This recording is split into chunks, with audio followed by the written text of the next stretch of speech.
Hi everyone, welcome to Tamil உதிரம். இந்த வீடியோவில் நம்ம என்ன பார்க்க போகிறோம்னு பார்த்தீங்கன்னா, நேற்று மோடி வந்து பார்த்திங்கன்னா ஒரு 20 lakh crore package economic stimulus வந்து பார்த்திங்கன்னா அனுவல் பண்ணாங்க. 20 லட்சம் கோடி ரூபாய் வந்து பார்த்திங்கன்னா எக்கனாமிக் ஸ்டிமுலஸ் பேக்கேஜ் வந்து நாங்கள் கொடுக்க போகிறோம்னு சொல்லியிருந்தாங்க. அதோட ஃபஸ்ட் பார்ட்டை வந்து நேற்று ஃபினான்ஸ் மினிஸ்டர் நிர்மலா சீதாராமன் வந்து பார்த்திங்கன்னா அனௌன்ஸ் பண்ணியிருந்தாங்க. அதுலேருந்து ஒரு முக்கியமான 15 பாயிண்ட்ஸ் மட்டும் எடுத்துகிட்டு அதை மட்டும் கொஞ்சம் குயிக்காக வந்து பார்த்திங்கன்னா ரிவ்யூ பண்ண போகிறோம். வாங்க வீடியோக்குள்ளே போகலாம். ஃபஸ்ட் பாயிண்ட் பார்த்தீங்கன்னா, ஃபஸ்ட்டு வந்து பார்த்திங்கன்னா எம்எஸ்எம்இக்கு தான் வந்து பார்த்திங்கன்னா நிறைய வந்து பார்த்திங்கன்னா சலுகைகள் கொடுத்துருக்காங்க. எம்எஸ்எம்இனா என்ன அப்படின்னு சொல்லிட்டு பார்த்தீங்கன்னா மைக்ரோ ஸ்மால் மீடியம் என்டர்பிரைசஸ், சிறு குறு நடுத்தர தொழில்துறைகள் அப்படின்னு சொல்லிட்டு சொல்லுவாங்க. எம்எஸ்எம்இக்கு வந்து டோட்டலாக எவ்வளோ அமௌண்ட் கொடுத்துருக்காங்க அப்படின்னு சொல்லிட்டு பார்த்தீங்கன்னா 3 லட்சம் கோடி ரூபாய் ஒதுக்கியிருக்காங்க. அதே மாதிரி கொலேட்ரல் ஃப்ரீ ஆட்டோமேட்டிக் லோன்ஸ் அப்படின்னு சொல்லிட்டு சொல்கிறாங்க. கொலேட்ரல் ஃப்ரீ ஆட்டோமேட்டிக் லோன்ஸ்னால் அவங்ககிட்ட வந்து பார்த்திங்கன்னா கொலேட்ரலாக நம்ம வந்து எதுவுமே வாங்கக்கூடாது அப்படின்ற மாதிரி வந்து சொல்லியிருக்காங்க. கொலேட்ரல் இல்லாமல் ஆட்டோமேட்டிக்காக லோன் கொடுக்கணும்னு சொல்லியிருக்காங்க. அந்த லோனோட டென்யூர் வந்து 4 years இருக்கணும்னு சொல்லியிருக்காங்க. அதே மாதிரி அடுத்த point valid up to October 31, 2020, அதாவது October 31, 2020 2020 வந்து பார்த்திங்கன்னா இதுக்கு அப்ளை பண்ணணும் அப்படின்ற மாதிரி சொல்லியிருக்காங்க. அதுக்குள்ளே அப்ளை பண்ணுறவங்களுக்கு வந்து பார்த்திங்கன்னா இந்த கொலேட்ரல் ஃப்ரீ ஆட்டோமேட்டிக் லோன் வந்து கிடைக்கும் அப்படின்னு இருக்காங்க. இது மொத்தம் எவ்வளோ பேர் பெனிஃபிட் பண்ண போகுது அப்படின்னு சொல்லிட்டு பார்த்தீங்கன்னா 45 lakh யூனிட்ஸ், மொத்தம் 45 லட்சத்தி சிறு குறு நடுத்தர தொழிலாளர்கள் வந்து பெனிஃபிட் ஆகும் அப்படின்ற மாதிரி வந்து பார்த்திங்கன்னா சொல்லியிருக்காங்க.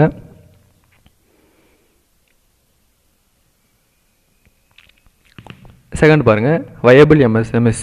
வயபிள் எம்எஸ்எம்எஸ்னால் வந்து பார்த்திங்கன்னா ஆல்ரெடி கொஞ்சம் ஸ்டேபிளாக இருக்க ஸ்ட்ரென்த்தாக இருக்க எம்எஸ்எம்எஸ்க்கு வந்து பார்த்திங்கன்னா இன்னும் என்ஹான்ஸ் பண்ணுறதுக்காக வந்து அதுக்கு வந்து பார்த்திங்கன்னா எவ்வளோ எக்யூட்டி இன்ஃபியூஷன் பண்ணியிருக்காங்க அப்படின்னு சொல்லிட்டு பார்த்தீங்கன்னா 50,000 crore எக்யூட்டி இன்ஃபியூஷன் வந்து பண்ணுறதா சொல்லியிருக்காங்க. அது எந்த மெத்தடில் பண்ண போகிறாங்க அப்படின்னு சொல்லிட்டு பார்த்தீங்கன்னா மதர் ஃபண்ட் டாட்டர் ஃபண்ட் அப்படின்னு சொல்லிட்டு சொல்லியிருக்காங்க. அதாவது மதர் ஃபண்ட் டாட்டர் ஃபண்ட் என்ன அப்படின்னு சொல்லிட்டு பார்த்தீங்கன்னா ஒரு ஃபண்டை எடுத்து வந்து பார்த்திங்கன்னா இன்னொரு ஃபண்டில் வந்து பார்த்திங்கன்னா இன்வெஸ்ட் பண்ணுறது. ஒரு ஃபண்ட் எடுத்து ஒரு ஸ்டாக்கில் இதில் இன்வெஸ்ட் பண்ணாமல் வேறு ஒரு இதில் வந்து இன்வெஸ்ட் பண்ணுறதுக்கு தான் மதர் ஃபண்ட் டாட்டர் ஃபண்ட். அந்த இன்வெஸ்ட்மெண்ட் மூலிமா 50,000 crore எக்யூட்டி இன்ஃபியூஷனை வயபிள் எம்எஸ்எம்இஸ் ஆல்ரெடி ஸ்ட்ராங்காக இருக்க எம்எஸ்எம்இஸ்க்கு வந்து திரும்ப கொடுக்க போகிறதா வந்து சொல்லியிருக்காங்க. அதுக்கப்புறம் ஃபண்ட் ஆஃப் ஃபண்ட்ஸ் அதில் மூலிமா கார்பஸில் 10,000 crore வந்து கொடுக்குறதா சொல்லியிருக்காங்க. ஃபண்ட் ஆஃப் ஃபண்ட்ஸ்னால் என்ன அப்படின்னு சொல்லிட்டு பார்த்திங்கன்னா இது அதே மாதிரி தான் ஆல்ரெடி ஃபண்ட் இருக்க ஒரு எம்எஸ்எம்இஸ்க்கு வந்து பார்த்திங்கன்னா திரும்ப மேலேயும் வந்து ஃபண்டு கொடுக்குறாங்க. எதுக்காக அப்படின்னு சொல்லிட்டு பார்த்திங்கன்னா அதோட கெப்பாசிட்டியை வந்து இம்ப்ரூவ் பண்ணுறதுக்காக அந்த ஃபண்ட் ஆஃப் ஃபண்ட்ஸ் மூலிமா ₹10,000 crore வந்து பார்த்திங்கன்னா இன்ஃபியூஸ் பண்ணுறதா சொல்லியிருக்காங்க.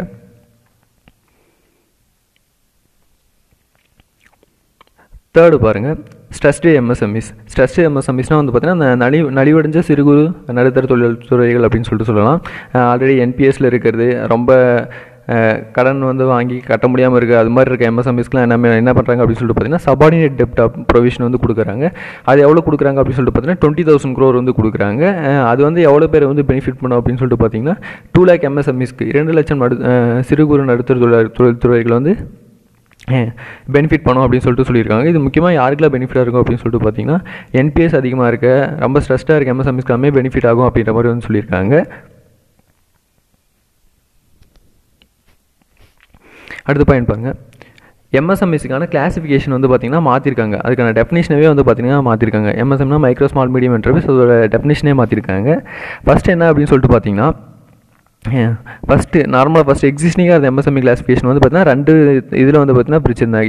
எதை பேஸ் பண்ணி பிரிச்சிருந்தாங்க அப்படின்னு சொல்லிட்டு பார்த்தீங்கன்னா மேனுஃபேக்சரிங் என்டர்பிரைசஸ், சர்வீஸ் என்டர்பிரைசஸ்ன்னு சொல்லிட்டு பிரிச்சிருந்தாங்க. அந்த மேனுஃபேக்சரிங் என்டர்பிரைசஸில் மைக்ரோவில் வந்து பார்த்திங்கன்னா இன்வெஸ்ட்மெண்ட் எவ்வளோ வரைக்கும் இருக்கிறதெல்லாம் மைக்ரோவுக்குள்ளே வரும்னு சொல்லிட்டு பார்த்தீங்கன்னா 25 lakh இருக்கிறதுலாம். ஸ்மாலில் வந்து பார்த்திங்கன்னா எவ்வளோ இருக்கும் அப்படின்னு சொல்லிட்டு பார்த்தீங்கன்னா ₹5 crore வரைக்கும் இருக்கும். 5 crore வரைக்கும் இன்வெஸ்ட்மெண்ட் இருக்கும். மீடியம்ன்றது வந்து பார்த்திங்கன்னா எது வரைக்கும் வச்சுருந்தாங்கன்னா இன்வெஸ்ட்மெண்ட் வந்து 10 crore வரைக்கும் இருக்கணும்னு வச்சுருந்தாங்க. அதே மாதிரி சர்வீஸ் என்டர்பிரைசஸில் வந்து பார்த்திங்கன்னா இன்வெஸ்ட்மெண்ட் வந்து 10 lakh வரைக்கும் இருக்கணும். மைக்ரோனா, ஸ்மால்னால் இன்வெஸ்ட்மெண்ட் 2 crore வரைக்கும் இருக்கும். மீடியம்னா இன்வெஸ்ட்மெண்ட் 5 crore வரைக்கும் இருக்கணும்னு சொல்லியிருந்தாங்க. ஆனால் இப்போ ரிவைஸ்டு எம்எஸ்எம்இ கிளாசிஃபிகேஷன் என்ன பண்ணியிருக்காங்க அப்படின்னு சொல்லிட்டு பார்த்தீங்கன்னா இன்வெஸ்ட்மெண்ட்டையும் டர்ன் ஓவரையும் வச்சு கிளாஸிஃபை பண்ணியிருக்காங்க. அதுவும் ஒரு மேனுஃபேக்சரிங்கும் சர்வீஸையும் சேர்த்து ஒன்றாவே வந்து பார்த்திங்கன்னா கிளாஸிஃபை பண்ணிட்டாங்க. அது எப்படி மாற்றிருக்காங்க அப்படின்னு சொல்லிட்டு பார்த்தீங்கன்னா மைக்ரோனா இன்வெஸ்ட்மெண்ட் வந்து 1 கோடி ரூபாய் வரைக்கும் இருக்கணும், டர்ன் ஓவர் வந்து 5 crore வரைக்கும் இருக்கணும். இதே ஸ்மால்னா இன்வெஸ்ட்மெண்ட் 10 crore வரைக்கும் இருக்கணும், டர்ன் ஓவர் 50 crore வரைக்கும் இருக்கணும். மீடியம்னா இன்வெஸ்ட்மெண்ட் 20 crore வரைக்கும் இருக்கணும், டர்ன் ஓவர் 100 crore வரைக்கும். அதாவது 1:5 ரேஷியோ எல்லாமே மாற்றிருக்காங்க. ஈஸியாக நம்ம ஞாபகம் வச்சுக்கணும் அப்படின்னா 1:5 ரேஷியோ வச்சுக்கோங்க. ஃபஸ்ட்டு வந்து பார்த்தீங்கன்னா மைக்ரோ வரும், சிறு தொழில்துறைன்னு சொல்லிட்டு சொல்லலாம். அடுத்து ஸ்மால் குறு தொழில்துறைகள்னு சொல்லிட்டு சொல்லலாம். மீடியம் வந்து பார்த்தீங்கன்னா நடுத்தர தொழில் துறைகள் அப்படின்னு சொல்லலாம். வந்து ஃபஸ்ட்டு வந்து 1 crore 1:5. ஃபஸ்ட்டு மைக்ரோ வந்து பார்த்தீங்கன்னா 1 crore investment turn over 5 crore.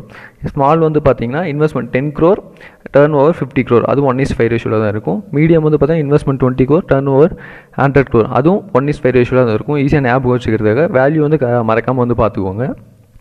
Revised MSME classification நேற்று அனௌன்ஸ் பண்ண இதில் இருந்தது. அடுத்த பாயிண்ட் பாருங்கள். இந்த எம்எஸ்எம்இஸில் வந்து பார்த்திங்கன்னா இது எல்லாமே வந்து பார்த்திங்கன்னா இப்போ அனௌன்ஸ் பண்ணிக்கிறது எல்லாமே வந்து பார்த்திங்கன்னா நெக்ஸ்ட்டு 45 டேஸ்க்குள்ளே வந்து பார்த்திங்கன்னா அந்த எம்எஸ்எம்இ ரீசிபிள்ஸ்க்கு வந்து போகணும் அப்படின்ற மாதிரி வந்து சொல்லியிருக்காங்க. இது வந்து எதன் மூலிமா வந்து பார்த்தீங்கன்னா உங்களுக்கு வந்து கொடுக்க போகிறதா சொல்லியிருக்காங்கன்னா இது கவர்மெண்ட் ஆஃப் இந்தியாவும் சென்ட்ரல் பப்ளிக் செக்டர் என்டர்பிரைசஸ் வந்து நெக்ஸ்ட்டு 45 டேஸ்க்குள்ள வந்து பார்த்தீங்கன்னா இது வந்து கொடுக்க போகிறதா சொல்லியிருக்காங்க. இது எல்லாத்துக்குமே கேரண்டி வந்து யார் எடுத்துக்கிறதா சொல்லியிருக்காங்க அப்படின்னு சொல்லிட்டு பார்த்தீங்கன்னா கவர்மெண்ட்டே வந்து பார்த்தீங்கன்னா கிரெடிட் கேரண்டி ஃபுல்லாக எடுத்துக்கும் அப்படின்ற மாதிரி பார்த்தீங்கன்னா சொல்லியிருக்காங்க. அதில் ஏதாவது நஷ்டமாச்சு இதாச்சு அப்படின்னா அது வந்து யார் பேர் பண்ணுவாங்க அப்படின்னு சொல்லி பார்த்தீங்கன்னா கொலேட்டர் இல்லாமல் கொடுக்குறதுனால வந்து பார்த்திங்கன்னா என்பி ஆகிறதுக்கு நிறைய வாய்ப்புகள் இருக்குது. அப்படி ஆன பட்சத்தில் வந்து பார்த்திங்கன்னா யார் வந்து இதுக்கு பொறுப்பேற்றுக்கிறாங்க அப்படின்னு சொல்லி பார்த்தீங்கன்னா கவர்மெண்ட் ஆஃப் இந்தியாவே பொறுப்பேற்றுக்கிறதா வந்து பார்த்திங்கன்னா சொல்லியிருக்காங்க.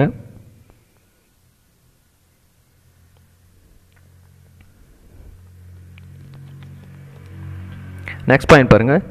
செல்ஃப் ரிலையன்ட் இந்தியா அப்படின்னு சொல்லிட்டு சொன்னாங்க. இதை வந்து ஆத்ம நிர்பார் பாரத் அப்படின்னு சொல்லிட்டு மோடி வந்து ஸ்பீச் ஸ்டார்ட் பண்ணும்போது ஃபஸ்ட்டே இதான் சொன்னாங்க, ஆத்ம நிர்பார் பாரத் அப்படின்னு சொல்லிட்டு. ஆத்ம நிர்பார் பாரத்னு என்னன்னு சொல்லிட்டு பார்த்தீங்கன்னா செல்ஃப் ரிலையன்ட் இந்தியா அப்படின்றது தான். செல்ஃப் ரிலையன்ட் இந்தியா வந்து பார்த்திங்கன்னா மற்ற நாடுகளை சாராமல் இருக்கிறது இல்லை, நம்மளை வந்து பார்த்திங்கன்னா நம்மளே சார்ந்து இருக்கணும் அப்படின்றனால இந்த செல்ஃப் ரிலையன்ட் இந்தியாவை ப்ரொமோட் பண்ணுற மாதிரி இப்போ என்ன சொல்லியிருக்காங்க அப்படின்னு சொல்லிட்டு பார்த்தீங்கன்னா இந்த குளோபல் டெண்டர்ஸ்லாம் பார்த்திங்கன்னா விடுவாங்க. சின்ன சின்ன 100 கோடி 150 கோடி 200 கோடி ப்ராஜெக்ட்ஸ் ஃபுல்லாகவே வந்து பார்த்திங்கன்னா குளோபல் டெண்டர்ஸ், அதாவது வெளிநாட்டு நிறுவனங்களுக்கும் வந்து பார்த்திங்கன்னா டெண்டர் விடுவாங்க. அது மாதிரி கான்ட்ராக்ட்ஸ் எல்லாமே வந்து பார்த்திங்கன்னா ஆனால் இப்போ 200 crore வரைக்கும் இருக்க டெண்டர்ஸ் வந்து பார்த்திங்கன்னா வெளிநாட்டு நிறுவனங்களுக்கு வந்து டிஸ்அலோவ் பண்ணிட்டு குளோபல் டெண்டர்ஸ் வந்து டிஸ்அலோவ் பண்ணிட்டு இந்தியாவோட லோக்கல் இண்டஸ்ட்ரீஸ்க்கு லோக்கல் கம்பெனிஸ்க்கு வந்து பார்த்திங்கன்னா அந்த டெண்டர்ஸ் எல்லாமே வந்து பார்த்திங்கன்னா 200 crore வரைக்கும் லோக்கல் பார்ட்டிசிபென்ட்ஸ் மட்டும்தான் வந்து பார்த்திங்கன்னா இன்வால்வ் ஆக முடியும் அப்படின்னு சொல்லிட்டு ஒரு பாயிண்ட் வந்து சொல்லியிருக்காங்க.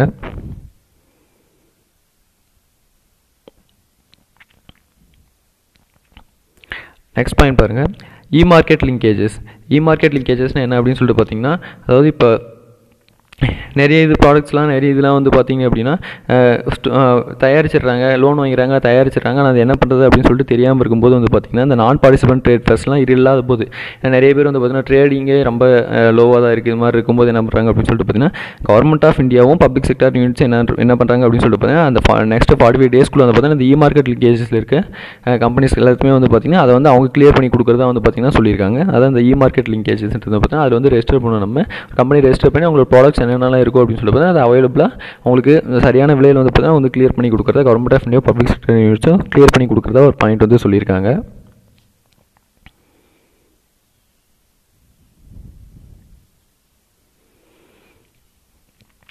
அடுத்த முக்கியமான அறிவிப்பு எதுக்கு அப்படின்னு சொல்லிட்டு பார்த்தீங்கன்னா இபிஎஃப் எம்ப்ளாயீஸ் ப்ராவிடென்ட் ஃபண்ட் அப்படின்னு சொல்லிட்டு சொல்லலாம். அதில் வந்து பார்த்திங்கன்னா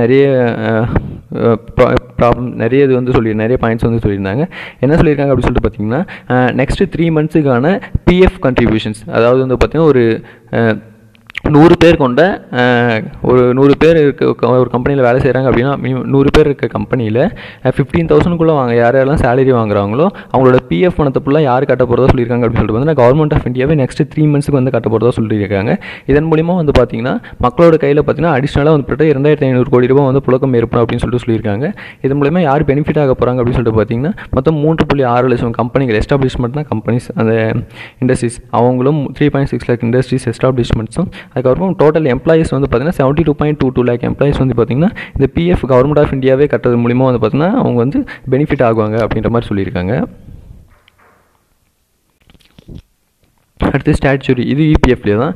இது வந்து பார்த்திங்கன்னா இந்த கண்ட்ரிபியூஷன் வந்து பார்த்திங்கன்னா 12%லேருந்து 10%, அதாவது வந்து இதுக்கு முன்னாடி எப்படி இருந்துச்சு அப்படின்னு சொல்லிட்டு பார்த்திங்கன்னா இந்த ரிமைனிங் 15,000க்கு மேலே வாங்குகிற இதுக்கு 100 ஆட்களுக்கு மேலே சில கம்பெனிகளுக்கும் வந்து பார்த்தீங்கன்னா பிஎஃப் வந்து கட்டுவாங்க. அவங்களோட கண்ட்ரிபியூஷன் வந்து பார்த்திங்கன்னா அவங்களோட டோட்டல் சேலரியில் வந்து பார்த்தீங்கன்னா 12% கட்டுற மாதிரி இருந்துச்சு. அந்த 12% வந்து இப்போ 10% வந்து பார்த்திங்கன்னா பிஎஃப் கட்டுறது வந்து பார்த்திங்கன்னா குறைச்சிருக்காங்க. இதன் மூலிமா பார்த்திங்கன்னா எவ்வளோ அமௌண்ட் வந்து பார்த்திங்கன்னா இன்ஃபியூஸ் ஆகும் மக்கள் கையில் வந்து பார்த்திங்கன்னா புழங்க ஆரம்பிக்கும் அப்படின்னு சொல்லி பார்த்தீங்கன்னா 6,750 கோடி ரூபா வந்து பார்த்திங்கன்னா இந்த 2% ரிடக்ஷன் மூலிமா இதாக ஆரம்பிக்கும். ஸோ அந்த பிஎஃப் ரிடக்ஷன் வந்து பார்த்துங்க எவ்வளோன்னு சொல்லிட்டு ஃபஸ்ட்டு வந்து 12% இருந்துச்சு, அது 2% இப்போ குறைச்சி இப்போ 10% இருக்குது. இதன் மூலிமா 6,750 கோடி ரூபா வந்து பார்த்திங்கன்னா மக்கள் கையில் புழக்கம் ஏற்படும் அப்படின்னு சொல்லியிருக்காங்க. இது வந்து பார்த்திங்கன்னா கவர்மெண்ட் ஆர்கனைசேஷன்ஸ் கிடையாது. கவர்மெண்ட் பப்ளிக் செக்டர் ஆர்கனைசேஷனுக்கு இந்த ரிடக்ஷன் வந்து எடுத்துக்காது. ஏன்னா அங்கே வந்து கவர்மெண்ட் சேலரி வாங்குறதுனால அவங்களுக்கு வந்து இது வந்து இதாவது ப்ரைவேட் கம்பெனிஸில் ப்ரைவேட் இண்டஸ்ட்ரீஸில் வேலை செய்கிற ஆட்களுக்கு மட்டும் இது வந்து பொருந்தும் அப்படின்ற மாதிரி ஒரு பாயிண்ட் சொல்லியிருக்காங்க. அடுத்த முக்கியமான பாயிண்ட் என்ன இதுக்கு அப்படின்னு சொல்லிட்டு பார்த்தீங்கன்னா NBFC, MFC, HFC, அதாவது நான் banking finance companies, micro finance companies, home finance companies அப்படின்னா ஹவுசிங் ஃபினான்ஸ் கம்பெனிஸ் அப்படின்னு சொல்லிட்டு இவங்களுக்கு வந்து பார்த்தீங்கன்னா ஒரு ஸ்பெஷல் லிக்விடிட்டி ஸ்கீமாக எவ்வளோ கொடுக்க போகிறாங்க அப்படின்னு சொல்லிட்டு பார்த்தீங்கன்னா 30,000 crore வந்து கொடுக்க போகிறதா சொல்லியிருக்காங்க. ஏன் அப்படின்னு சொல்லிட்டு பார்த்தீங்கன்னா இவங்க எல்லாமே இந்த ஃபினான்ஸ் கம்பெனிஸ் எல்லாமே வந்து பார்த்தீங்கன்னா கையில் வந்து பணம் இல்லாமல் ரொம்ப மோசமான நிலையில் இருக்கிறதுனா அவங்களுக்கு ஸ்பெஷல் லிக்விடிட்டி ஸ்கீமாக ₹30,000 கோடி வந்து கொடுக்க போகிறாங்க. அதே மாதிரி அது இல்லாமல் அடிஷ்னலாக என்ன கொடுக்க போகிறாங்க அப்படின்னு சொல்லிட்டு பார்த்தீங்கன்னா பார்ஷியல் கிரெடிட் கேரண்டி ஸ்கீமாக ₹45,000 கோடி வந்து கொடுக்க போகிறாங்க. பார்ஷியல் கிரெடிட் கேரண்டி ஸ்கீம் 2.0 மூலிமா 45,000 crore வந்து பார்த்தீங்கன்னா கொடுக்க போகிறாங்க. இப்போ இதில் ஏதாவது உங்களுக்கு வந்து இழப்பு ஏற்பட்டுச்சு, லாஸ் ஏற்பட்டுச்சு அப்படின்னா அதோட ஃபஸ்ட்டு 20% லாஸை வந்து கேரண்டரே வந்து ஏற்றுக்குவாங்க அப்படின்னு சொல்லியிருக்காங்க. அந்த கேரண்டர் யாரும் இல்லை, கவர்மெண்ட் ஆஃப் இந்தியா தான். அதாவது NBFCs, MFC, HFCஸ்க்குலாம் வந்து பார்த்தா அமௌண்ட் வந்து பார்த்தீங்கன்னா கொடுக்குறதா சொல்லியிருக்காங்க. இதில் வந்து பார்த்தீங்கன்னா ஃபஸ்ட்டு 20% லாஸ் வந்து யார் ஏற்றுவாங்க அப்படின்னு சொல்லிட்டு பார்த்தீங்கன்னா கேரண்டரே ஏற்றுவாங்க. அந்த கேரண்டர் யாருன்னா கவர்மெண்ட் ஆஃப் இந்தியா. அதை கரெக்டாக பார்த்துக்கோங்க. நெக்ஸ்ட் பாயிண்ட் எதுக்கு அப்படின்னு சொல்லிட்டு பார்த்தீங்கன்னா டிஸ்காம்ஸ் அப்படின்னு சொல்லுவாங்க. டிஸ்காம்னா என்னென்னா டிஸ்ட்ரிபியூஷன் கம்பெனிஸ். மோஸ்ட்டாக எது அப்படின்னு சொல்லிட்டு பார்த்தீங்கன்னா இந்த பவர் டிஸ்ட்ரிபியூஷன் கம்பெனிஸ் தான் வந்து பார்த்தீங்கன்னா இதில் இருக்கும். இதில் வந்து அன்பிரசிடென்டட் கேஷ் ஃப்ளோ ப்ராப்ளம்ஸ். ஏன் அப்படின்னு சொல்லிட்டு பார்த்தீங்கன்னா கேஷ் ஃப்ளோ வந்து பார்த்தீங்கன்னா ரொம்ப குறைவாக இருக்குது இது மாதிரி டிஸ்ட்ரிபியூஷன் கம்பெனிஸில். அதனால் என்ன பண்ணுறாங்க அப்படின்னு சொல்லிட்டு பார்த்தீங்கன்னா இந்த அனேபிள் டு பே ஜென் காஸ்ட்னா generation companies, power generation companies கூட வச்சுக்கலாம். ஜென்ரேட் பண்ணுற கம்பெனிஸ்க்கு வந்து பார்த்தீங்கன்னா டிஸ்ட்ரிபியூஷன் கம்பெனிஸ்னால காசு வந்து கொடுக்க முடியல. அதனால் கவர்மெண்ட் என்ன பண்ணுறாங்க அப்படின்னு சொல்லிட்டு பார்த்தீங்கன்னா ஒரு ஒன் டைம் எமர்ஜென்சி லிக்விடிட்டியாக வந்து பார்த்தீங்கன்னா 90,000 crore பார்த்தீங்கன்னா இன்ஃபியூஸ் பண்ணுறாங்க. அந்த government provide one time emergency liquidity infusion of ₹90,000 crore. 90,000 crore வந்து பார்த்திங்கன்னா இன்ஃபியூஸ் பண்ணுறாங்க அப்படின்னு சொல்லியிருக்காங்க. அதை வந்து ஒன் டைம் எமர்ஜென்சி லிக்விடிட்டியாக இது பண்ண போகிறாங்க. இது வந்து என் கஸ்டமருக்கு போய் சேர்தா இல்லையான்னு சொல்லிட்டு யார் இது பண்ணணும் அப்படின்னு சொல்லிட்டு செக் பண்ணணும் அப்படின்னு சொல்லி பார்த்தீங்கன்னா ஸ்டேட் இஷ்யூட் கேரண்டியும் ரிபேட்டும் வந்து பார்த்திங்கன்னா அது வந்து என் கஸ்டமருக்கு போதா இல்லையான்றது வந்து பார்த்திங்கன்னா அவங்க வந்து முடிவு பண்ணணும் அப்படின்ற மாதிரி சொல்லியிருக்காங்க. அடுத்து யாருக்கு அப்படின்னு சொல்லி பார்த்தீங்கன்னா இந்த கான்ட்ராக்டர்ஸ். ஃபார் எக்ஸாம்பிள் இந்த கவர்மெண்ட் கான்ட்ராக்டர்ஸ் எல்லாமே வந்து இருப்பாங்க. இந்த ரயில்வே கான்ட்ராக்ட் எடுத்துருக்கவங்க, பிரிட்ஜ் கட்டுற கான்ட்ராக்ட் எடுத்துருக்கவங்க அப்படின்னு சொல்லிட்டு எல்லாமே இருந்திருப்பாங்க. இப்போ அந்த ப்ராஜெக்ட் எல்லாமே பார்த்தீங்கன்னா ஒரு குறிப்பிட்ட டைமுக்கு தான் அந்த கான்ட்ராக்ட் கொடுத்துருப்பாங்க. ஒரு 6 months இந்த ப்ராஜெக்ட் வந்து கம்ப்ளீட் பண்ணணும், இவ்வளோ அமௌண்ட்டில் கம்ப்ளீட் பண்ணணும் அப்படின்னு சொல்லிட்டு அந்த ப்ராஜெக்ட் எல்லாமே ஆனால் ஆஃப்டர் March 25 இல்லை March 25 அப்புறம் எக்ஸ்பைர் ஆன ப்ராஜெக்ட்ஸ் எல்லாமே வந்து பார்த்தீங்கன்னா ஒரு அடிஷ்னலாக வந்து ஒரு 6 month எக்ஸ்டென்ஷன் வந்து கொடுத்துருக்காங்க. இட் மீன்ஸ் இது வந்து பார்த்தீங்கன்னா கவர்மெண்ட் கான்ட்ராக்ட்ஸ்க்கு அது வந்து எக்ஸ்டென்ஷன் வந்து யார் கொடுத்துருக்காங்க அப்படின்னு சொல்லிட்டு பார்த்தீங்கன்னா சென்ட்ரல் கவர்மெண்ட் வந்து கொடுத்துருக்காங்க. எவ்வளோ நாள் வரைக்கும் கொடுத்துருக்காங்க அப்படின்னு சொல்லிட்டு பார்த்தீங்கன்னா அப் to 6 months வரைக்கும் கொடுத்துருக்காங்க. இதன் மூலிமா கான்ட்ராக்டருக்கு வந்து பார்த்தீங்கன்னா எந்த ஒரு காஸ்ட்டும் லாஸ்ட் ஆகாது. வித்தவுட் காஸ்ட் டு கான்ட்ராக்டர்ஸ் அந்த அமௌண்ட் வந்து பார்த்தீங்கன்னா கவர்மெண்ட் ஆஃப் இந்தியாவை தான் வந்து பார்த்தீங்கன்னா திரும்ப வந்து கொடுக்க போகிறதா வந்து சொல்லியிருக்காங்க. அதனால் கான்ட்ராக்டர்ஸ்க்கு வந்து பார்த்தீங்கன்னா கொஞ்சம் ரிலீஃபாக இருக்கும். அவங்களோட ஒர்க்கை வந்து பார்த்தீங்கன்னா இன்னும் ஃபஸ்ட்டு முடிச்சு கொடுத்துக்கிறதுக்கும் பர்ஃபெக்டாக முடிச்சு கொடுக்குறதுக்கான இதுவாக இருக்குன்ற மாதிரி வந்து சொல்லியிருக்காங்க. அதாவது March 25, 2020 அப்புறம் என்னென்ன கான்ட்ராக்ட்லாம் வந்து எக்ஸ்பைர் ஆகிற மாதிரி இருந்துச்சோ, முடிகிற மாதிரி இருந்துச்சோ அந்த கான்ட்ராக்ட் எல்லாமே என்ன பண்ணியிருக்காங்கன்னா அடிஷ்னலாக 6 month இன்க்ரீஸ் பண்ணியிருக்காங்க. அடுத்த முக்கியமானது என்ன அப்படின்னு சொல்லி பார்த்தீங்கன்னா TDS அண்ட் TCS. TCS என்ன tax deduction at source, tax collecting at source, இல்லை டேக்ஸ் கலெக்ஷன் அட் சோர்ஸ் அப்படின்னு சொல்லுவாங்க. அதாவது வந்து பார்த்திங்கன்னா ஒரு குறிப்பிட்ட அமௌண்ட் மேலே வந்து பார்த்திங்கன்னா நம்ம வந்து கொடுக்கணும் இல்லை இது பண்ணுறோம் அப்படின்னா டேக்ஸ் டிடக்ஷன் அட் சோர்ஸ் அது ஸ்பாட்லேயே வந்து பார்த்தீங்கன்னா டேக்ஸ் டிடெக்ட் பண்ணிட்டு தான் வந்து பார்த்திங்கன்னா வந்து கொடுப்பாங்க, கையில் வந்து கொடுப்பாங்க. அது மாதிரி இருக்கிறத வந்து எப்படி கொடுத்துருக்காங்க, எவ்வளோ ரெடியூஸ் பண்ணியிருக்காங்க அப்படின்னு சொல்லி பார்த்தீங்கன்னா 25%. 25%ன்றது என்னென்ன அப்படின்னா இப்போ ஒருத்தர் இருக்கார் அப்படின்னா அவங்களுக்கு வந்து 1000 ஒரு சம்பளம், ஒரு ஆடிட்டர் ஃபீஸ் இருக்குன்னா ஒரு ஆடிட்டர் வந்து பார்த்திங்கன்னா ஒரு 9,000 சம்பளம் வாங்குறாங்க அப்படின்னா அவங்களுக்கு வந்து ஒரு 9,000 ரூபா வந்து பார்த்திங்கன்னா ஆடிட்டர் அதில் வந்து பார்த்திங்கன்னா TDS வந்து பிடிப்பாங்க. 900 வந்து பார்த்திங்கன்னா TDS பிடிப்பாங்க. அவங்க வாங்குற அந்த 1000 ரூபாய் சம்பளத்தை 9,000 ரூபாய் சம்பளத்தில் வந்து பார்த்திங்கன்னா ஒரு 9,000 ரூபாய் 10% பார்த்திங்கன்னா TDS பிடிப்பாங்க. இப்போ அதை வந்து 25% ரெடியூஸ் பண்ணியிருக்காங்க. இப்போ 25% ரிடக்ஷன்னா என்ன அப்படின்னு சொல்லிட்டு வந்து பார்த்திங்கன்னா அந்த 900 rupeesல 25% வந்து பிடிப்பாங்க. அதாவது 225 ரூபா வந்து பார்த்திங்கன்னா பிடிக்கக்கூடாது. அவங்க கம்மியாக வந்து பார்த்திங்கன்னா அவங்க TDS கட்டுற மாதிரி இருக்கும். அது மூலமாக அந்த 225 ரூபா வந்து பார்த்திங்கன்னா அடிஷனலாக அவங்களோட கைக்கே போகிற மாதிரி இருக்கும். இது வந்து பார்த்திங்கன்னா எது வரைக்கும் எக்ஸ்டெண்ட் பண்ணியிருக்காங்க அப்படின்னு சொல்லி பார்த்தீங்கன்னா இந்த 25% ரிடக்ஷன் வந்து March 21, 2021 வரைக்கும் இந்த 25% வந்து அனௌன்ஸ் பண்ணியிருக்காங்க. இது வந்து இன்னிலேருந்தே இது வந்து எஃபெக்ட் ஆகும் அப்படின்ற மாதிரி சொல்லியிருக்காங்க. அதாவது இன்னிலேருந்து யாரெல்லாம் பேமெண்ட் பண்ணுறாங்களோ இது பண்ணுறாங்க அவங்களுக்குலாம் TDS வந்து பார்த்திங்கன்னா 25% அவங்க நார்மலாக பே பண்ணுறதுலேருந்து 25% ரெடியூஸ் ஆன ரேட்டில் தான் வந்து பார்த்திங்கன்னா TDS பிடிக்கணும் இல்லை TCS பிடிக்கணும்னு சொல்லியிருக்காங்க. இது வந்து எவ்வளோ பணப்புழக்கத்தை வந்து மக்கள் கையில் ஏற்படுத்தும் அப்படின்னு சொல்லிட்டு பார்த்தீங்கன்னா 50,000 crore வந்து பார்த்தீங்கன்னா மக்கள் கையில் அடிஷனலாக இருக்கும் அப்படின்ற மாதிரி சொல்லியிருக்காங்க. அதாவது ரிலீஸ் ₹50,000 crore அப்படின்ற மாதிரி வந்து பார்த்தீங்கன்னா சொல்லியிருக்காங்க.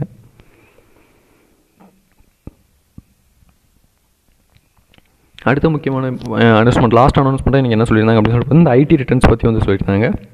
அதை ஐடி ரிட்டர்ன் பண்ணுறதுக்கான ஃபைனல் டேட் வந்து பார்த்தீங்கன்னா ஜூலை 31 எப்போ வந்து மாற்றிருக்காங்க அப்படின்னு சொல்லிட்டு பார்த்தீங்கன்னா நவம்பர் 30, 2020 வந்து ஐடி ரிட்டர்ன் ஃபைல் பண்ணுறதுக்கான டேட் வந்து மாற்றிருக்காங்க. அது இன்கம் டேக்ஸ் ரிட்டர்ன்ஸ் வந்து ஃபைல் பண்ணுவாங்க. நம்ம வந்து டேக்ஸ் கட்டி ஏதாவது சேவிங்ஸ் பண்ணியிருந்தோம் அப்படின்னா அந்த சேவிங்ஸ் பண்ண அமௌண்ட் வந்து பார்த்தீங்கன்னா திரும்ப நமக்கே வந்து வந்துடும். அதுக்கு தான் ஐடி ரிட்டர்ன்ஸ் வந்து ஃபைல் பண்ணுவாங்க.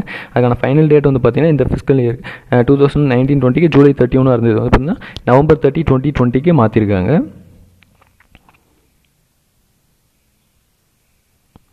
அடுத்த பாயிண்ட் பார்த்தா இது ஐடி ரிட்டர்ன் சம்மந்தப்பட்டது தான். இந்த விவாட் சே விஸ்வாஸ் ஸ்கீம் அப்படின்னு சொல்லிட்டு சொல்லியிருப்பாங்க. விவாட் சே விஸ்வாஸ் ஸ்கீம்ன்றது என்ன அப்படின்னு சொல்லிட்டு வந்து பார்த்தீங்கன்னா இந்த ஸ்கீம் எதுக்காக அப்படின்னு சொல்லிட்டு வந்து பார்த்தீங்கன்னா ஒரு இன்கம் டேக்ஸ் பே பண்ணுறவருக்கும் இன்கம் டேக்ஸ் டிபார்ட்மெண்ட்டுக்கும் நடுவில் ஏதாவது ஒரு ப்ராப்ளம்ஸ் இருந்துச்சு அப்படின்னா அந்த ப்ராப்ளம்ஸ் வந்து சால்வ் பண்ணுறதுக்கான ஸ்கீம் தான் வந்து பார்த்தீங்கன்னா விவாட் சே விஸ்வாஸ் ஸ்கீம். அவங்க மேலே வந்து பார்த்தீங்கன்னா இது கம்ப்ளைண்ட் ஃபைல் பண்ணுறது இது பண்ணுறதுன்ற மாதிரி இருக்கும். கம்ப்ளைண்ட் பண்ணி அதை வந்து ரிட்டர்ன்ஸ் வந்து திரும்ப வாங்குறதுக்கான இதுதான் அது வந்து பார்த்தீங்கன்னா ஜூலை 30 முடிகிற மாதிரி இருந்துச்சு. அது வந்து பார்த்தீங்கன்னா இப்போ எப்படி எது வரைக்கும் எக்ஸ்டெண்ட் பண்ணியிருக்காங்கன்னா டிசம்பர் 31, 2020 வரைக்கும் எக்ஸ்டெண்ட் பண்ணியிருக்காங்க. அதே மாதிரி date of assessments paid September 30, 2020 extended to December 31, 2020. அதோட டேட் ஆஃப் அசஸ்மெண்ட்னா என்ன அப்படின்னு சொல்லிட்டு வந்து பார்த்தீங்கன்னா இன்கம் டேக்ஸில் இன்கம் டேக்ஸ் இருப்பாங்க, இன்கம் டேக்ஸ் டிபார்ட்மெண்ட் இருக்காங்க. அவங்க 2 பேருக்கும் வந்து பார்த்தீங்கன்னா இவங்க வந்து ஏதாவது ஒரு ரிட்டர்ன்ஸ் ஃபைல் பண்ணியிருப்பாங்க. அந்த ரிட்டர்ன்ஸ் வந்து உங்களுக்கு திரும்ப கைக்கு வந்திருக்காது பட்சத்தில் என்ன பண்ணுவாங்க அப்படின்னு சொல்லி பார்த்தீங்கன்னா அடிஷ்னலாக வந்து பார்த்தீங்கன்னா ஏதாவது ஒரு கேஸ் வந்து போடுவாங்க. அந்த கேஸில் வந்து பார்த்தீங்கன்னா இந்த டேட்குள்ளே நீங்கள் வந்து திரும்ப ரிட்டர்ன்ஸ் ஃபைல் பண்ணலாம் அப்படின்ற மாதிரி ஒரு பாயிண்ட் வந்து கொடுத்துருப்பாங்க. சப்போஸ் அந்த டேட் வந்து பார் ஆகிடுச்சு செப்டம்பர் 30, 2020 அந்த டேட் பார் ஆகிற மாதிரி இருந்துச்சு அப்படின்னா அவங்களுக்கு வந்து எது வரைக்கும் எக்ஸ்டென்ஷன் கொடுத்துருங்க டிசம்பர் 31, 2020 வரைக்கும் எக்ஸ்டென்ஷன் கொடுத்துருங்க.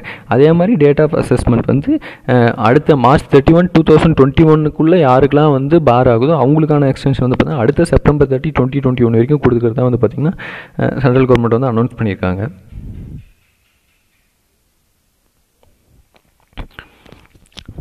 அவ்வளோ இதுதான் வந்து பார்த்தீங்கன்னா 15 முக்கியமான பாயிண்ட்ஸ் எல்லாமே கவர் மட்டும் நேற்று அனௌன்ஸ்மெண்ட்டில் இது பார்ட் 1 வீடியோ தான். இன்றைக்கி வந்து பார்த்தீங்கன்னா திரும்ப ஏதாவது அனௌன்ஸ் பண்ணாங்கன்னா அது வந்து பார்ட் 2 வீடியோவில் பார்ப்போம். திரும்ப பாருங்கள். அதே இல்லை யூஸ்ஃபுல்லாக இருந்திருக்கும்னு நான் சொல்ல நினைக்கிறோம். வீடியோ பிடிச்சிருந்தால் லைக் பண்ணுங்கள், ஷேர் பண்ணுங்கள். தமிழ் ரொம்ப மறக்காமல் சப்ஸ்கிரைப் பண்ணுங்கள்.